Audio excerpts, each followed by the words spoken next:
is we're going to go through selected questions from the multiple choice no calculator today. So if you have your multiple choice no calculator with you, the packet that I gave you before, I recommend you taking it out. I'm going to just talk about selected problems from this based on what were the most missed questions. I don't know what those things are. You don't need any of those. You can throw those away. I did not give those to you. They were just sitting on that desk. You can go any speed you want, man. Don't strain yourself. All right. Again, I'm going to go through selected problems from these no calculator multiple choice problems. I'm going to pick them based on the problems that we missed most frequently and or we guessed a lot on. So if you responded like, yeah, I had to guess on this, I had no clue what to do, or the majority of people missed it, those are the problems that I'm picking to talk about right now. Before we do that, though, I'm going to read through the correct answers. So as you're doing things or you decide you want to go back and try to get the correct answer afterwards, not a bad idea. You have those. Are we ready to start? Wait. Word up.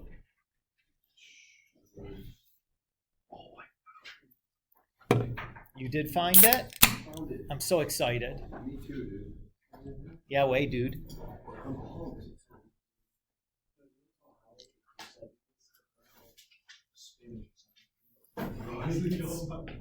Chanel, are you ready? Yes. Okay. Because you said, wait a minute. Oh. I just wanted to make sure. What's up, Piercy? Wait, this is this one. Has one part. It's got a bunch of A's on the top. Oh, wait. It's the only one you did, dude. I only have a B. It's the only one you did. So you have it already. It wasn't the one that I just gave it to you. It's the one that you were here for. I was a little confused. That's okay. That's what I was thinking. What's up? That's what I was thinking for my bag for I got you. Roughly. All right. That's probably it right there, gauging the thickness of the packet. Here we go. Number 1, dog. Yes. Number 2, boy. Yes. Number 3, cat. How do you guys know the answers? Number 4, boy. No. Number 5, ace. Number 6, what'd I say for B? Boy. Number 7, dog. Number 8, ace. Number 9, dog. Number 10, ace. Number 11, ace. Number 12, dog. Number 13, dog. Number 14, boy. Number 15, cat. Number 16, ace. Number 17, ace. Number 18, dog. Number 19, cat. Number 20, cat. Number 21, ace. 22, boy. 23, ace. 24, cat. 25, D. 26, C, cat. 27, cat. 28, boy. 29, ace, and 30, boy. Wait, do you, I don't have a 30. Not the 30, not the 29. Oh, yeah, 30 is what? Boy.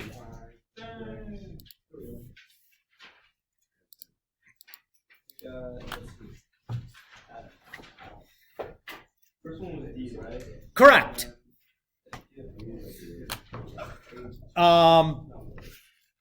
So just for your records, the easiest grouping of problems were 1, 2, 3, 7, 9, 12, 14, and 25. Those are the easiest ones for you guys. We had the most correct responses to. Yeah, 50%. Yeah. Really The worst problems for you guys, the hardest problems for you guys were 14, 20, 21, and 29. 3 or fewer people got those ones correct. Woof. We'll go through them all here in a second. All right. The first problem I want to look at is number 4. Okay, yeah, this I completely forgot. So I'm guessing that the trapezoidal sum was the reason this was difficult. In looking through, this is a 2017 practice exam. Looking through more recent things, I don't see trapezoidal on there. I just see left or right Riemann. That's good. But trapezoidal is not difficult. The area formula for trapezoid is the average of the two bases times the height. So the height or the bases are going to be the y coordinates, and the height is going to be the difference between the x's. So we would have 1/2 20 plus 60 times the difference of 0.5 and 0. And then 1/2 60 plus 40 times 2 minus 1 or 0.5 plus 1/2 440 plus 30 times 3 minus 2. So we have 80 times 1/2 is 40 times another 1/2 is 20. Where'd you get the 68 from? That's just a 60. It's just messy. The next one, 60 plus 40 is 100, times 1.5 is 150, times 1/2 is 75. And then 30 plus 40 is 70, times 1/2 is 35, times 1 is 35. So I think I get 130 for that.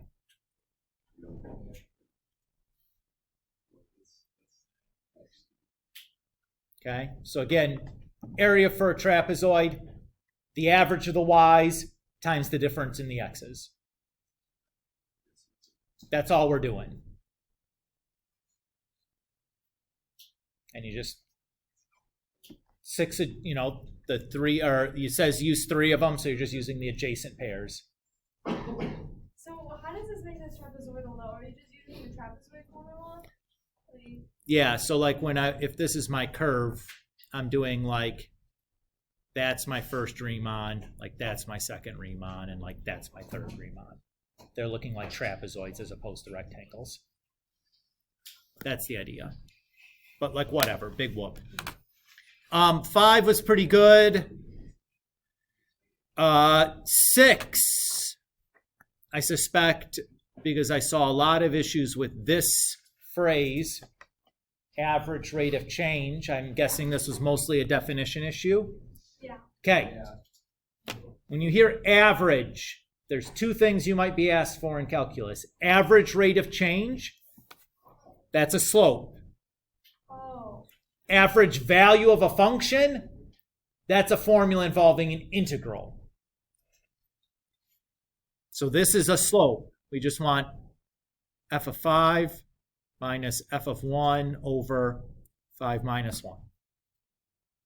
Oh. That's it. So when I plug 5 in, I get 25 times 3, that's 75. Minus 5 cubed is 125. 75 minus 125 is negative 50. Plug 1 and I get 3 minus 1, that's 2. And then 5 minus 1 is 4. Negative 52 over 4 is negative 13. Dunzos. Average rate of change is slope. I think that came up at least another time in the free responses, asking for an average rate of change. Slope. Cool? Should be an easy question, right? Got to remember the vocab, though. We all should feel good about doing a slope. All right, next one we're going to is number 10. Okay, yeah, I was so. How do I do the integral here for number 10? This is the integration by parts. Not integration by parts. You will not see any integration by parts problems on the AB calculus exam. Is that like GPU? This is a U sub problem. Oh. That's it. Mr. Klug, I thought it was integration by parts. What should the U be? X squared. No. So du dx would be 3x squared. I don't have a 3 over here. I do have an x squared. So I'll divide both sides by 3 and then multiply by x squared or dx. And then I'm going to adjust my bounds so that I have the integral from 1 to 9 of u to the 1/2 du over 3. Pull the 1/3 out front. The antiderivative of u to the 1/2 is u to the 3/2 and then over 3/2, but I'll just do the reciprocal thing and make that 2/3 u to the 3/2. So that's going to be 2/9, and then I have 9 to the 3/2 minus 1 to the 3/2.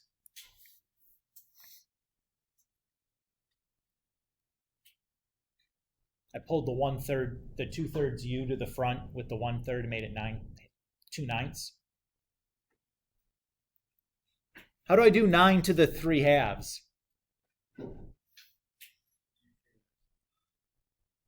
Oh, sure you can. I just do 9 to the 1/2 cubed.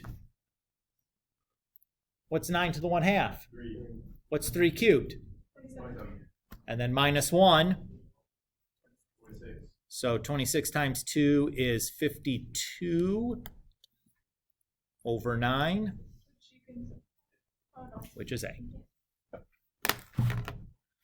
Klug, I thought this was integration by parts. I skipped over the problem. Good to know that there's no integration by parts on the AB exam. Prater, what's up?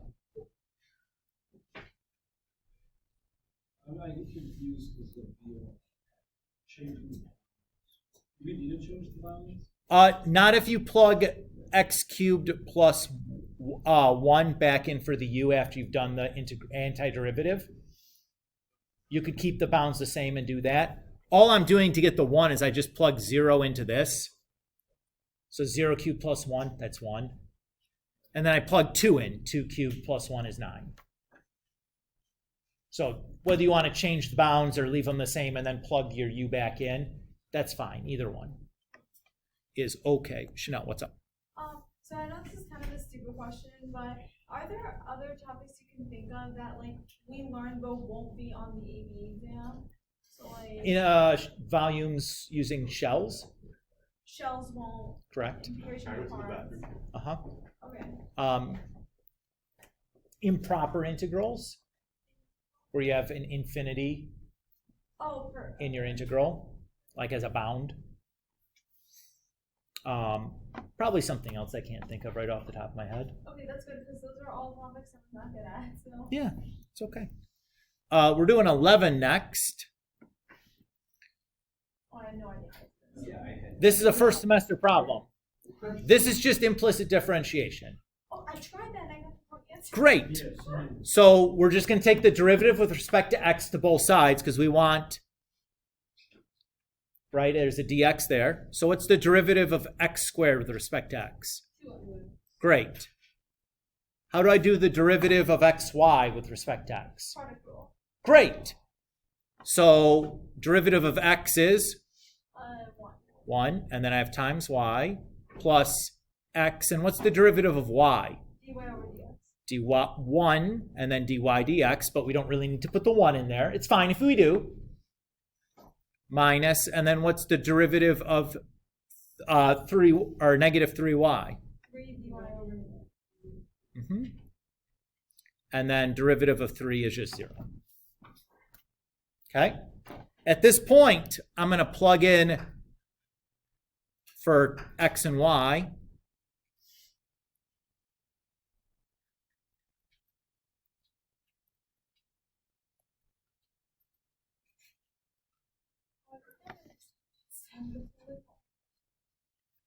Two times 2 is 4, plus 1 is 5. 2 dy dx minus 3 dy dx is negative 1 dy dx. And at that point, it should be pretty easy to see that the derivative is 5.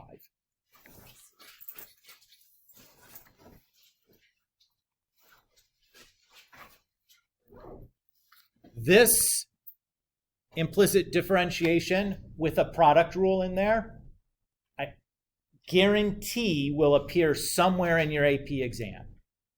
Either in a free response question, as part of like a related rates problem, as just a strict implicit differentiation multiple choice problem. It will be in there somewhere. They love these kind of like sneaky hidden product rule problems. We love to include that. So expect to see this. Like, don't be surprised. Don't get fooled by forgetting to do a product rule. Should have been pretty doable.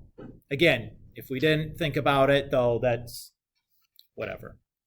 12 was amongst the easiest problems for you guys, so we'll skip that. 13. This is a problem type that I'm going to do by process of elimination. So I'm going to start by looking for my stationary points. So those are the places where the slope is 0, right? We're horizontal.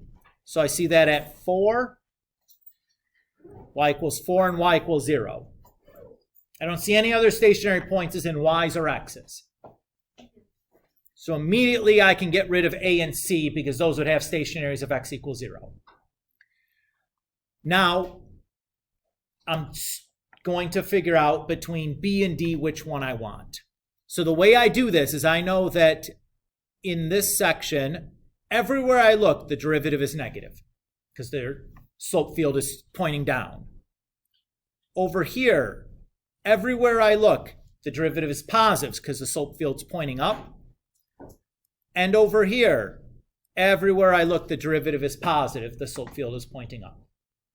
So what I'm going to do is I'm going to pick a value, any xy, from either from this region and this region and this region, and plug it into b and d and see if they match. If they both give me the right sign for my slope. I don't care about the number, I just care about the sign. One of them will not work. I don't know which one it's going to be, but it's this one. If I pick, say, 0, -1, if I plug -1 in for y, I get a negative value. That's not what I wanted. If I plug -1 in down here, I get a positive value. That's what I wanted. It's got to be D. So you probably couldn't look at it right away and tell which one was going to work and which one wasn't. Just pick some xy from each of the spots and check both of them and see which one it works. Keep going until you find one that fails. Prater, you had a hand going. Yeah, you said it's this point. There's multiple points. Yeah, it doesn't matter. Anything from that area that we circled would be fine. Doesn't have to be specifically that one. I picked that one because the only thing that mattered was y, because there was no x's in there, so I just picked something on the x-axis or the y-axis. So the x was 0 anyways. But yeah, anything would do in that region. You could pick -5, comma, -16 or something. Like, it's fine, whatever. Cool? So that's usually the best way to do that. Like, eliminate what you can from just the stationary points, find the regions left, figure out where the derivative is always the same sign, pick something from one of those regions, test it in your remaining things, look for one of them that fails, and you should be able to find one. May take 1 or 2 tries, but that's okay. You shouldn't have like a million things to check. All right, let's see. 11 will go to, or I'm sorry, 14 is next. This was, I thought, the single hardest problem on the not calculator portion, although there is a hack to it that I will show you after we do it the obvious way on how to make this problem a little bit easier. So there's a little bit of a back door here if you recognize it. And I don't know that you would have, but I'm going to give you the back door after I show you like the long way of doing it that we should have been able to do, although it would have been a lot because it gets long. Okay, this says the weight of a population of yeast is given by a differentiable function y, where y of t is measured in grams and t is measured in days. The weight of the yeast population increases according to the differential equation dy dt equals ky, where k is a constant. At time t equals 0, the weight of the yeast population is 120 grams and is increasing at a rate of 24 grams per day. Which of the following is an expression for y of t?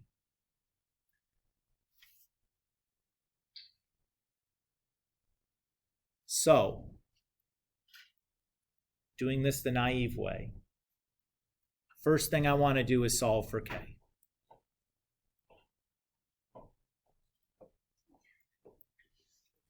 From this last sentence, I know 2 things. I know y of 0 is 120, and I know dy dt, when t is 0 and y is 120, is 24.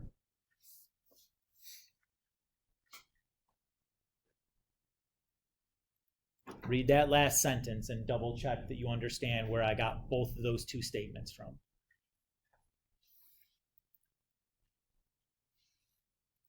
Since I know dy dt is also ky, I know k times 120 has to equal 24. If I divide both sides by 120, I get k is 1/5. How'd you get that?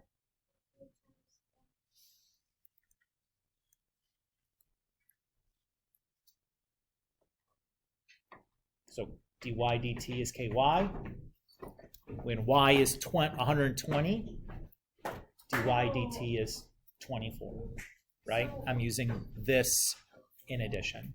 Oh, okay. Okay? So now I'm going to solve the separable differential equation. So dy dt equals 1/5 y. So I'll divide both sides by y and then multiply both sides by dt.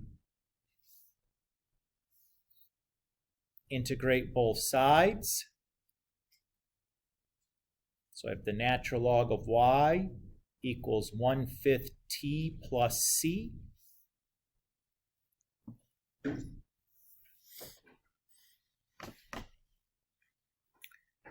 To cancel the natural log, I do exponent base e to both sides.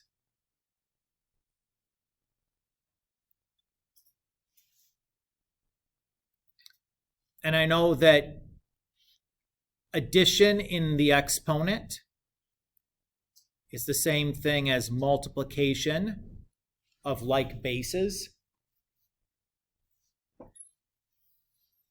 And in addition, y was the population of yeast, right?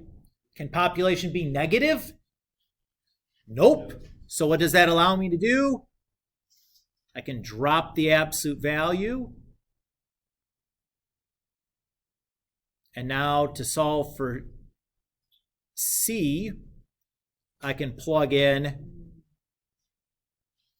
120 for y and 0 for t. So C is the natural log of 120. So, putting this all back together, I have e to the natural log of 120 times 1/5 t, or y equals 120 e to the 1/5 t.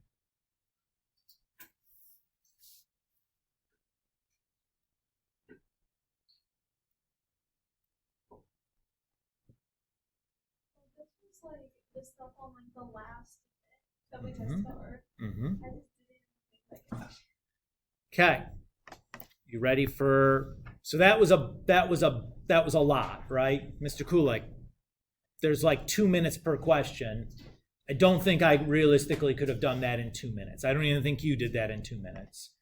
I definitely don't think I did it in 2 minutes, but I was fast in a lot of other places where it was fine. Here's the hack. So there's 2 ways to kind of approach this as a hack. The first is, if these are my y's, I can try just taking the derivative of these and then plugging them back in. Well, I check the initial condition and then take the derivative and plug it back in and make sure that it works. I don't like that as much.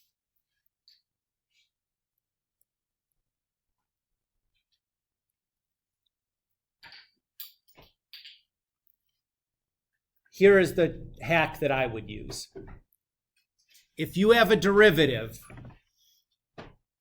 that is equal to k times t, it's a linear function that's like a direct variation. There's no plus y, like plus 2 or plus 3 or whatever after it. There's no y-intercept. The y-intercept is 0. You guys see that? That's going to result in an exponential function.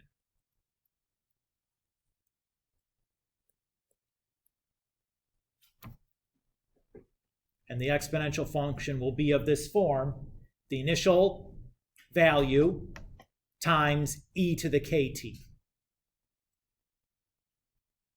that just something we have to know, or how did you? This is the hack. This is something to remember. This is not something that you would know. This is the hack. This is the formula. This is the shortcut. So you can look at a problem like this and go, okay, I know it's got to look like this. We know the initial population. What is that? It told us that's 120. So right now I'm already down to either A or B, right? All I have to do is solve for K.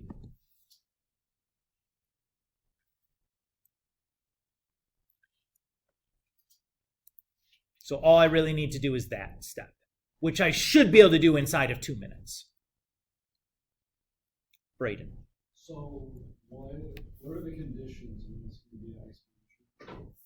So if my derivative is linear equation, y-intercept of 0.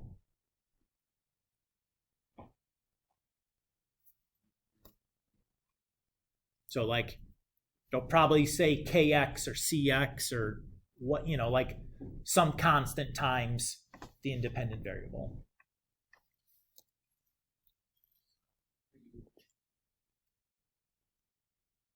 Sound good? All right. So that's the hack through that, which is like, okay, if I remember that, now it's like a 2-minute problem that I can do, because solving for k wasn't super complicated, right? was a little bit of reading comprehension and some light algebra. But you had to know what you're reading. That I thought was the hardest problem, but there's a backdoor to it. There's another one that I think is equivalently as difficult as this one, but there's no backdoor for that one, which is kind of poopy. At least I hadn't thought of one yet. Maybe if I go and think about it again for a minute, I can come up with one. 15 was on my most missed list. I think this was one of the problems, a practice problem I assigned at one point. So, this is really a, can you do a limit from a graph is really what it's testing us, right? So, this I'm going to do by process of elimination. Since it's asking which of the following is false, I'm just going to go by and see if they're true or false. Or maybe like true or I'm not sure. If I get 3 trues in and I'm not sure, I'm satisfied, right? All right. So the limit as x approaches 1 is equal to 0 for f of x. So I'm looking at f. As I go to 1, from the left and to the right, we're both going to the same value. That value is at 0. That's true. Everybody agree? Okay. The limit as x approaches 2 of g of x does not exist. So I'm looking at g. I go to 2 from the left. I go to 2 from the right. Those do not agree. That's true. Everybody agree? So here, if I do the limit as x approaches 1 for f of x, we said that was 0. And the limit as g approaches 1 plus 1, well, that's 2. That does not exist. Does that equal does not exist? I don't know. I'm not sure, right? That sounds like one of those indeterminate forms. Maybe it's 0, maybe it's, I don't know. I'm not positive. So I'm going to skip and go down to the last one. So this is x approaches 1 of f of x plus 1. That's really just going to be f of 2. That just looks like negative 1. And then g of 1, well, that's just 1. Well, that exists. That's true. I got 3 trues, so the one I wasn't sure about, I think that's my falsie. Wait, how did you solve D? So you plugged in 1, which was 2, which exists. So this should be f of 2 times g of 1. Yeah, so and then negative 1 times 1, which exists, Yep. So again, like if you knew what to look at, that was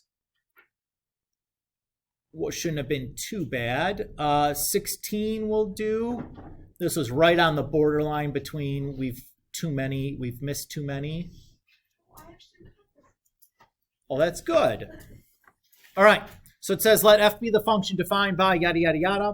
What is the largest open interval on which the graph is both concave up and increasing? Concave up means second derivative is positive, and increasing is first derivative is positive. Okay, so let's find the first derivative.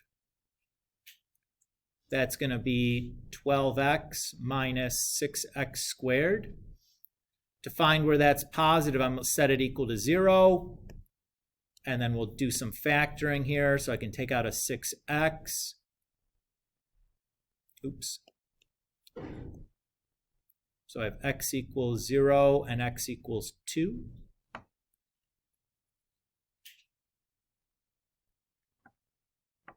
If I pick a negative value, I'll have negative times positive. Well, that's negative.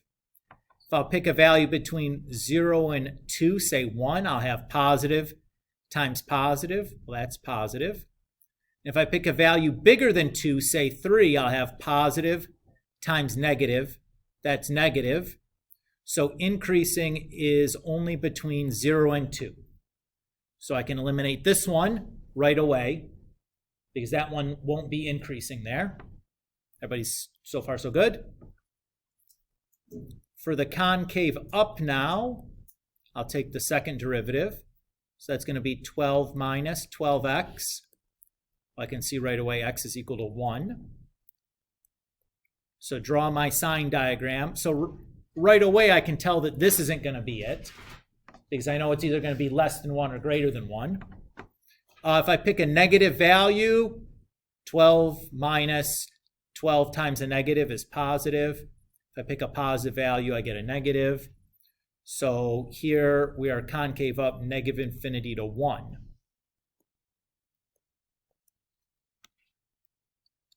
Everybody good with that? So where do those overlap?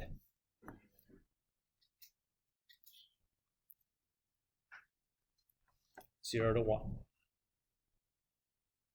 do you mean overlap? Where is it? What numbers are both in this one and in this one? Oh. So from 0 to 1. So I know it's not that one because 1 to 2 isn't concave up. So it has to be the last one. 17 was our second most guessed on problem. Yeah, I guess. I suspect because of the trig piece to it. But let's run through this. So it says a particle moves along the x-axis at time t greater than 0. Its position is given by x of t equals 12 e to the negative t sine t. What is the first time at which the velocity of the particle is 0? What's the relationship between position and velocity? Their first derivatives. So v of t is going to equal. Now, how do I do the first derivative or the derivative of that?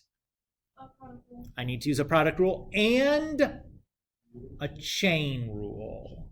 Yeah, because of the e to the. So 12 e to the negative t, and then the derivative of sine is cosine.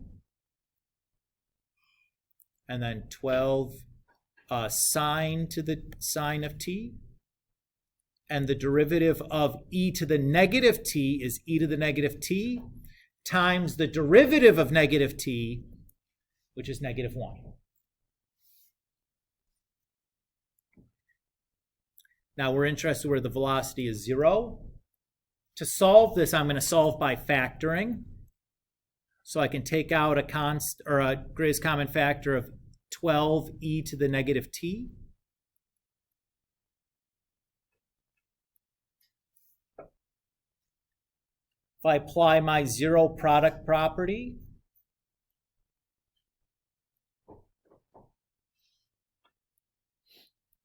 I can do that. 12 e to the negative t equal to 0 has no solution. Exponentials equal to 0 are always going to have no solution if there's no addition going on to it or subtraction going on to it. Think about if I have the number 2, can I raise that to any power to make it 0? Well, of course not, Mr. Kulik. You can't do like 2 to the point 1 and have it be 0. It's still going to be a number. So my answer has to come out of this piece. How do I solve this trig equation? Isn't it like a. Plug in 0. Plugging in 0 won't be getting us there. What I'm going to do is I'm going to try to get this into a single trig function. So I'm going to add sine to both sides and then divide by cosine. That'll leave me with a 1 over here. And then a sine over cosine over here. And Braden says that's tangent. So I need to remember where tangent is equal to 1. 45 degrees, or in radians, pi over 4. Yes, Chanel? So I worked backwards and I just plugged in all of the answers into that equation until I got 0. Can I also? You could have also done that. Yes, that would have been okay. Okay. Yeah, absolutely. That's a good. If you're not sure what to do, and they've given you, like, hey, I can get to here. I just need to figure out which one of these gives me 0. Well, you can plug them in. You can plug and chug for sure. Work backwards. Absolutely. That'll work. It's a little tedious without the calculator, but no biggie. Helps that the first one you probably tried was the right answer, though, wasn't it? I know. That's nice. Especially the second. Now, if they were in reverse order, I would still want to start with this one. Why? Yeah, it says for the first time, so I want to start with the smallest one. Because more of these might work. I don't want to accidentally take the second one or the third one, I want to start smallest t. If I'm guessing and checking here, I definitely want to start with the smallest one. Yes, sir. No, it's -1. Yeah. They weren't rude enough to give you two answers that worked. 5 pi over 4. Yeah. Yeah. All right.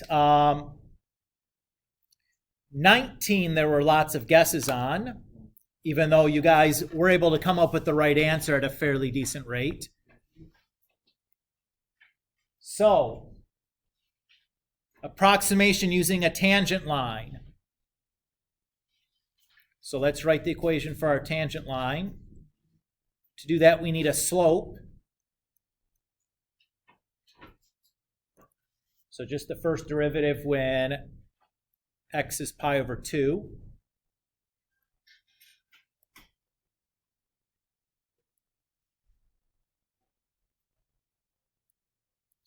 Sine of pi over 2 is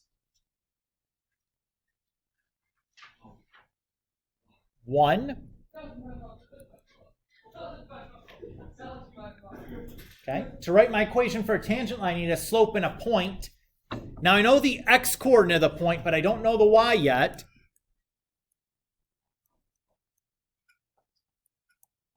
So I got to plug that back into my function. If sine of pi over 2 is 1, cosine of pi over 2 has to be 0, because sine squared plus cosine squared is 1, right? So that's just going to be 2 times 0 plus 1 or 1. So I have y minus 1 equals -2 times x minus pi over 2. It now wants me to make an approximation for this, 1.5.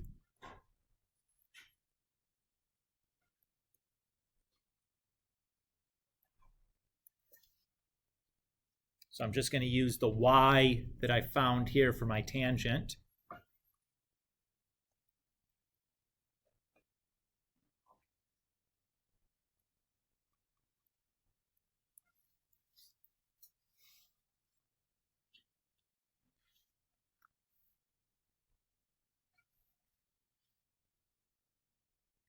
I don't know if there's a quicker way to do it than that. So wait, Mr. Bullock, so how can I plug in pi over 2 to the initial equation? Not the derivative. So to write the equation for a line, I need a slope and a point. Okay. So my slope was -2. Yeah. I know the x-coordinate is pi over 2, but I don't have the y-coordinate. Oh, so you just. So I plugged it into the original to get the y, the x to get the y. Is that okay? Yeah, that makes sense. It's just, so I for some reason thought the approximation, like the 1.5, goes where pi over 2 is. It would be x minus that, but you would plug it into the 1.5 because like you're just. I plugged the 1.5 into this. Yeah, because that's. That's my approximation. Okay. That's my tangent line approximation. Okay. Thank you. Uh-huh. Okay. 20 is next. Yes, I know it. Yes. So, if you had the graph instead of just the equation, could you have done this? Yeah. Probably, right? So, let's try to draw the graph. So, what part of this is going to make drawing the graph unclear? Absolutely. The absolute value. Great. So let's pretend there's no absolute value here to start. It would look like this.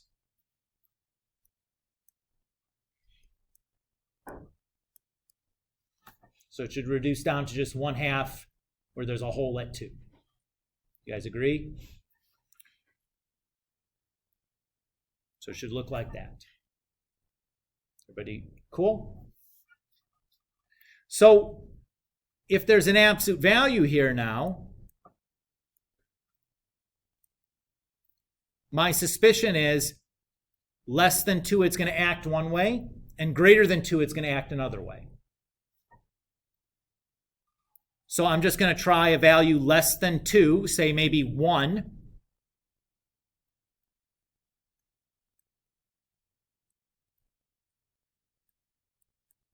I get negative 1/2. And if I pick something bigger than 2, like 3, I get positive 1/2. So that's what it's going to look like, the blue. And now if I have this, it should be easy to tell which one is true. Which one is it going to be? It is the jump. So you got the whole because x minus 2 equals 0, it's just the fraction. So this looks like a removable discontinuity to me, right? Yeah. I reduce the whole thing out, Yeah. and then the piece that's missing is the whole. So that's what you did. Mm-hmm. But then you have to make the double check. Not double check, but you have to get which way the graph moves. So Well, I have to check to see if it's a removable or a jump, right? Just from the crossing out won't tell me with an absolute value there which one it's going to be. But that's the idea. All right. 21 was the second most missed question on part A, and I think it's the easiest question on part A. I think it's the easiest question on part A. It took me 10 seconds to do this problem, and maybe that's being generous. 3 seconds counting the reading. Not counting the reading. What'd you do? So when you looked at this, you saw a limit problem, right? It's not a limit problem. I did not do any limits to do this. This is a derivative problem. What is our definition for a derivative? Nope. It is not a L'Hopital problem. So one definition for our derivative is this. The other definition of our derivative is F of x minus f of x over x minus x. yeah, I wrote C, but A, whatever. What does this look like? Exactly the same. So this is just f prime of 3. Oh my god. So 1 over 3. Well, It is a 3-second problem, not counting your reading. If you read it and go, oh, just want the derivative at 3. no, Mr. Pluto, I've never seen it. I guarantee you that you're going to see this definition on the AP exam. Because the derivative of natural log is 1 over x.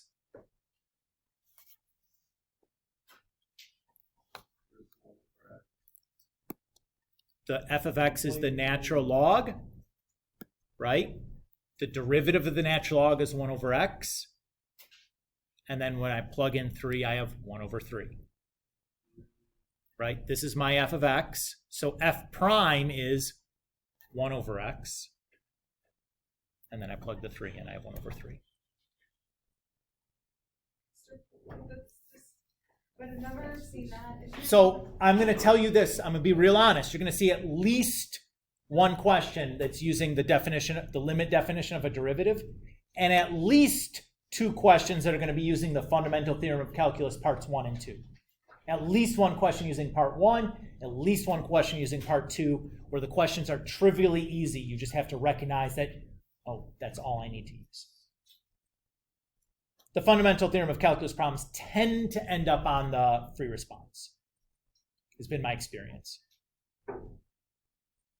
But that almost everybody missed. I'm not surprised. This is one of the things that you have to go back and like, oh yeah, that definition matters, right? Look at how easy that limit became because I recognized that all it wanted was the derivative at 3. Try to use L'Hopital or something, I think you're going to get yourself, because right, because, well, I mean, if you do a direct substitution, you have 0 over 0. Yeah. The problem is, what do you do with f of 3? Does it just go away? I think probably. So you end up with f prime of x over 1. So that'd be 1 over x over 1, which is, and then you plug the 3 in using direct substitution, get to 1/3. You could have done it using L'Hopital. This should have worked. Oh, I thought I couldn't do it because of, for some reason I thought L'Hopital only worked in. Oh, it's not. I thought is L'Hopital only when the solution is 0 or infinity? If you have an indeterminate form, so like 0 over 0 would be the one, or infinity over infinity would be the ones you'd see. For some reason, I was worried about what counts in tendency. Oh, yeah, yeah, x approaches does not matter for L'Hopital. Yeah. It's just what do you get when you direct sub. All right. 22 was the most guessed problem. Well, how did I solve this and put an answer? And I think this was the hardest one. Circle, what's going on with you? I'm like, so from everyone. So,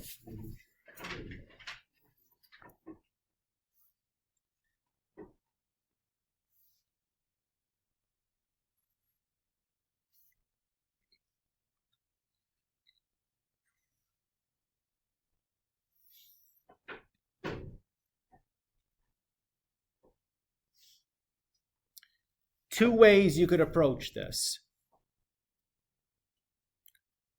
First is you could try just calculating dy dx for each of these to see if you can turn it into this.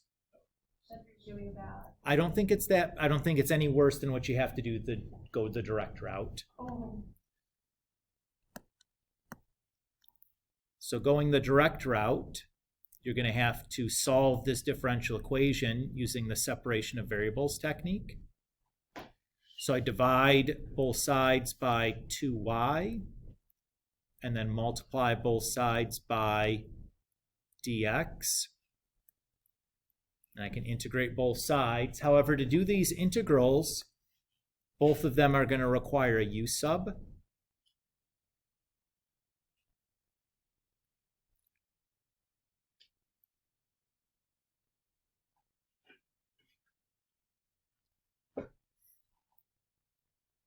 So I get 1/2 natural log of 2y equals 1/2 natural log 2x plus 1 plus c.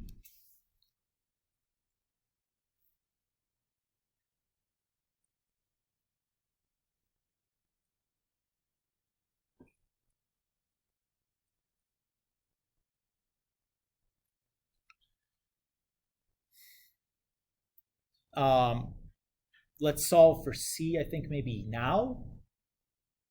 So I know we're told y of 0 is equal to e. So everywhere there's a y, I'm going to plug in an e. And everywhere there's an x, I'm going to plug in a 0.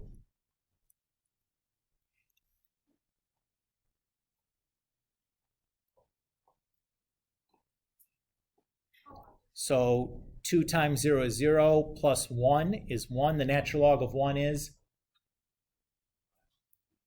Got to remember this. 0 is the answer. So there's my C. And notice, because this is 2e is positive, I can drop the absolute value there. Okay, so let's see where we're at now. I did this in a different order before, and it got pretty yucky. I think if I do this, it might work out a little bit better.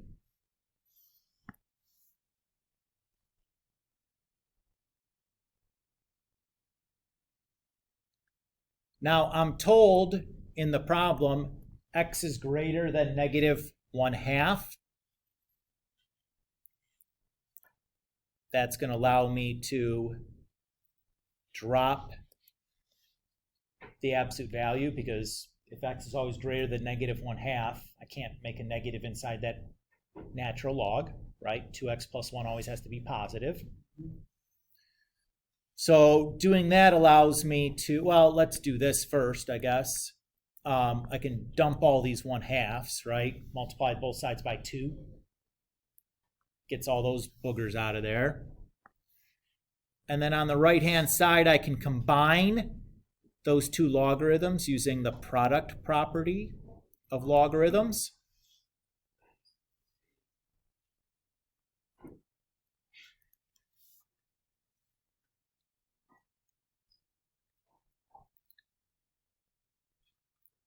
And if I do exponential base e to both sides,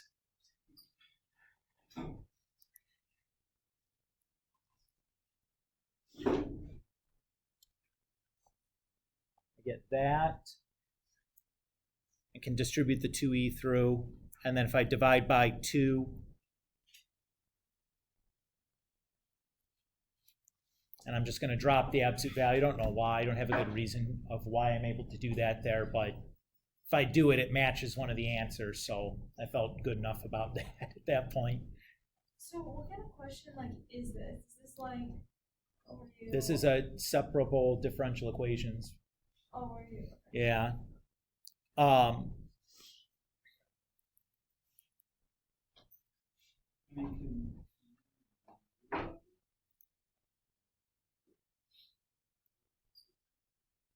Well, I mean, this part always has to be positive, but I don't know why this implies that. I'm not sure. I mean,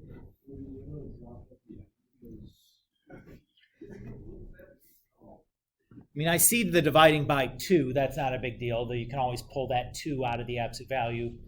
That's not a big deal. I don't see right away why we can drop that, but the fact I had absolute value y equals this, I was pretty positive I was in the clear. What? X has to be greater than -1. So isn't it something to do with the fact that the lowest it can be is 0, because I think 2e times -1/2 x is -e plus e is 0. I think it's more that this piece has to be positive, right? Like this piece has to be positive. Yeah, the lowest it can be is So that's why I can drop the absolute value there. I suspect. I didn't really think about it that much harder once I got okay, that's got to be it. because the lowest x can be is 1/2. Yeah, so that makes y's lowest value 0. So you're back. I'm back. But yeah, I think that was the worst one because I didn't see any shortcut here. I mean, you could have taken derivatives of these things, but those are all pretty nasty looking derivatives by hand. Like those are some intense chain rules going on there. The only one that wouldn't have been an incredible hassle was the actual answer. So just to point out to you that if you had done that, you'd say dy dx equals 2e.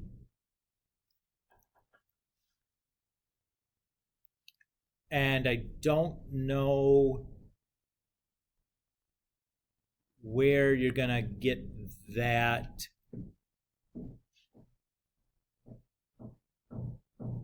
to come out. I was just like, I don't know how to go backwards on that one. Didn't seem obvious to me at all. I think that they literally wanted you to do all that nonsense. weird to do all that. Yeah, but I think what it is, I think they're going to stick a couple of time sucks in there, and really the only people that are going to get them are the good guessers or the people that were so fast everywhere else that they're able to grind that, in 4 or 5 minutes, where they've saved that time, because on like 21, they recognize that I need 10 seconds to do that instead of any time at all, right? Like I did it instantly. I knew exactly what to do. And if you know exactly what to do, time's not a problem. It's when you have to sit and think of what to do. That's really the time where the time gets you. If you read it and like, oh, I know what to do. And you can just rock. Oh, do not know how to do it. Yeah, this one was the, not a lot of people that said they had to guess on this, but not a lot of right answers either. I would start by drawing a picture. So y equals x squared. Looks like that. And y equals 2x. Looks like that.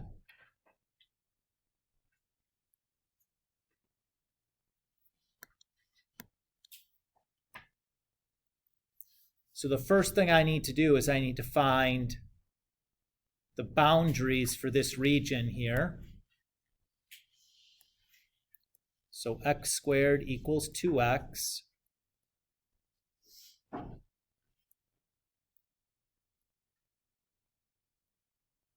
I get 0 and 2. So while that's 0, 0, I knew that. When I plug 2 in for x, I get 4. All right, so I have my picture. It then says for each cross section perpendicular to the y-axis, so that's going to be like my cross section, right? It's just like an arbitrary cross section. It says each of these cross sections is a rectangle whose height is 3 times its base.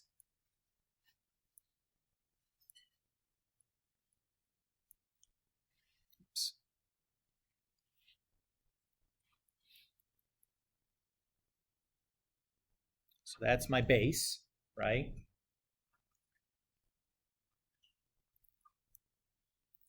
So that base is going to be x2 minus x1 because it's a horizontal distance. So for x2, I know that like y2 is equal to x2 squared. So x is the square root of y. And then I would say y1 is equal to 2x1. So x is equal to y over 2. So my volume then should be 3, or the integral. Now we're integrating with respect to y, so we're going from 0 to 4. And then I'll have x2 minus x1 squared dy. And they don't care about the volume, they just wanted the setup. Dunzos. As soon as I read perpendicular to the y-axis, I knew those two guys are gone. So it's just like at that point, it's even a 50-50 guess between the ones that are integrating with respect to y. If I just have to make a guess there, I don't feel so bad about that. If I can 50-50 stuff I don't know how to do, I'm pretty happy about that. And hopefully at that point, you'd be like, well, it's not going to be plus, right? Like it's a distance between two things, so it's got to be subtraction there. And I can go. 24, I had a lot of guesses on this one. This is actually pretty easy, but it's an odd presentation, so it's definitely one worth talking about. It says the average value of a continuous function f on the interval -2 to 4 is 12. So what that's saying is that 12 is equal to 1 over 4 minus -2 times the integral from -4 to 2 of f of x dx. That's the average value formula. Now, I want to find the integral from -2 to 4 of f of x over 8 dx. Hopefully you recognize that you can pull that 1/8 out. So to get this equation I just need to replace this with a 1/8, right? So I'm just going to multiply both sides of my equation by 6/8. That'll cancel the 6 in the denominator, replace it with a 1 over 8. 12 times 6 over 8 is 9.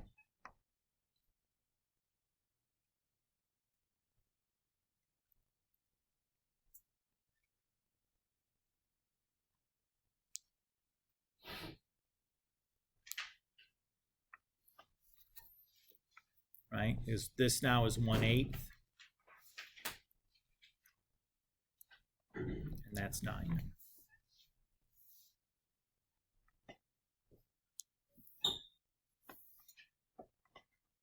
Unusual presentation, not that difficult, but you had to really kind of like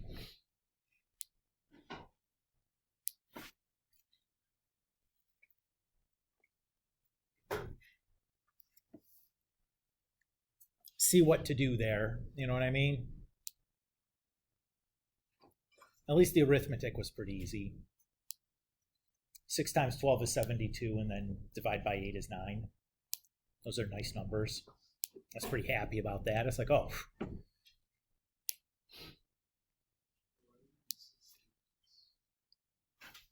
So this piece here is 1 over 6. I need to change that 1 over 6 into 1 over 8.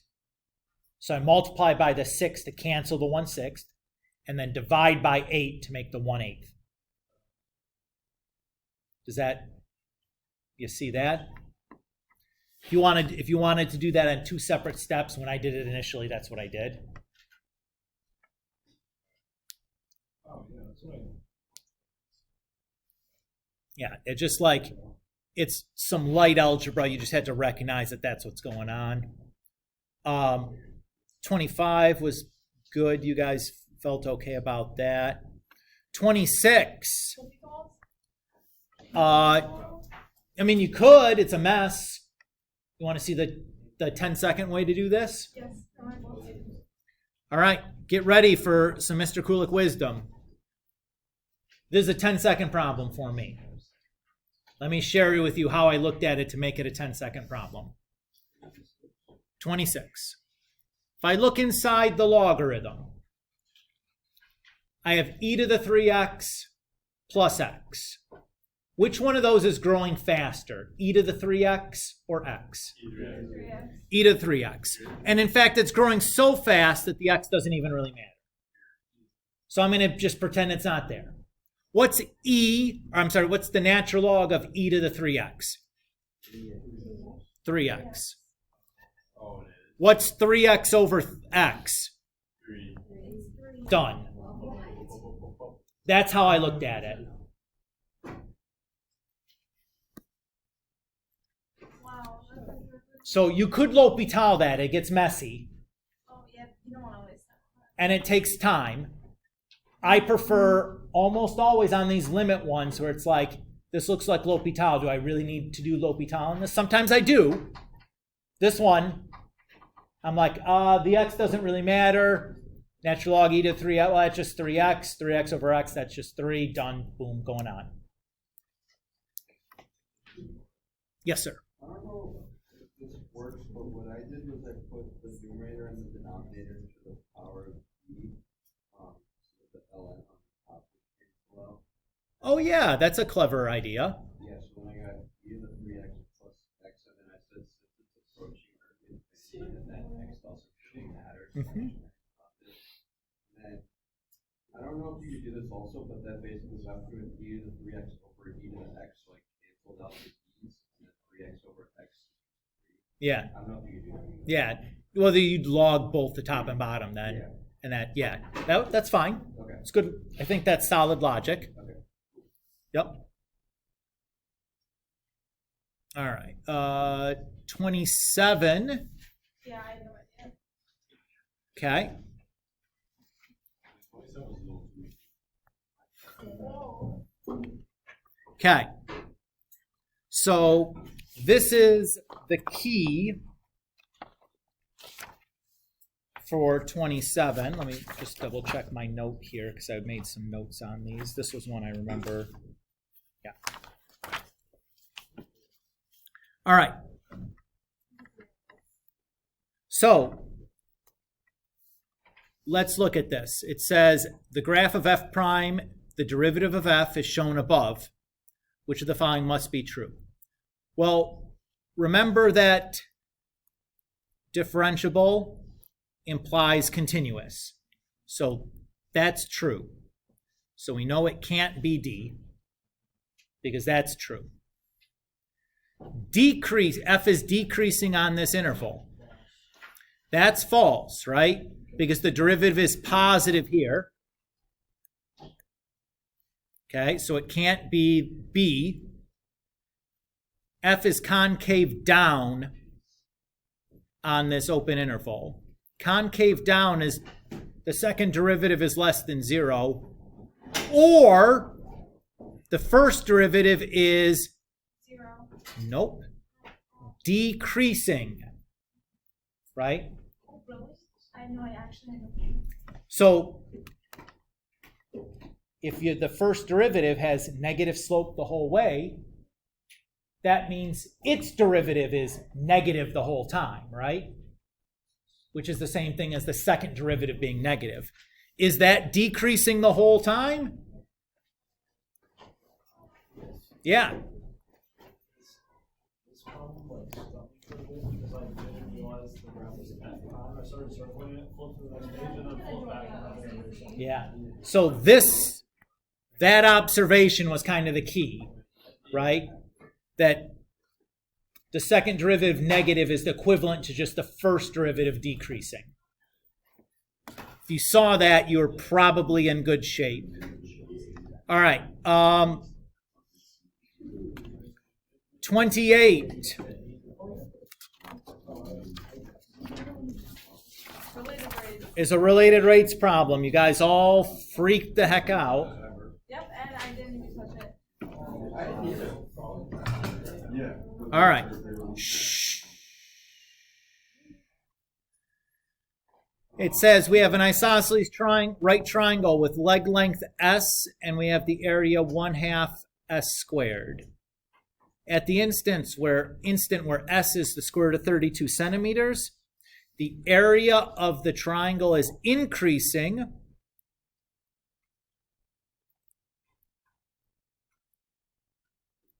at a rate of 12 square centimeters. What is the at what rate is the length of the hypotenuse increasing at this instant? Okay, so I know that dA dt is 1/2 2s ds dt, right? Just taking the derivative. Everybody's okay there? So I know 12 is equal to the square root of 32 ds dt, or 12 over the square root of 32 is ds dt. Now, how am I going to get a hypotenuse in here? What kind of triangle is this? Right? Right triangle. So, and also isosceles. So I can say that side squared plus side squared equals hypotenuse squared.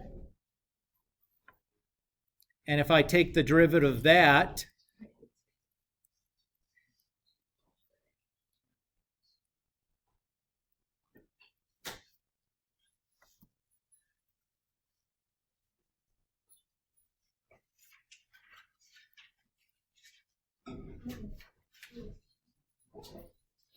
You're in mine. You're in mine.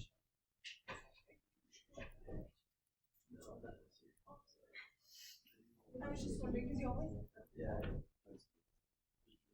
now how do I find R? right?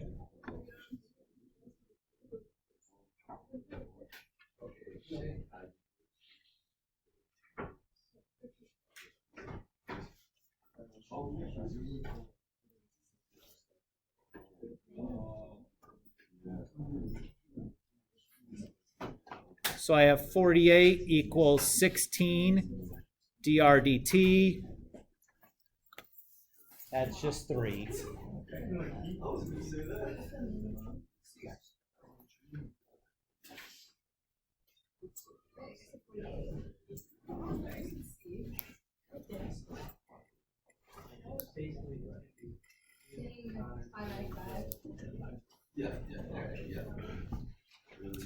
All right, we'll stop here. We'll finish up the last couple here from part A and then start on part B next time. So if you haven't done part B yet, that's where you would want to start. Pearson, Ben.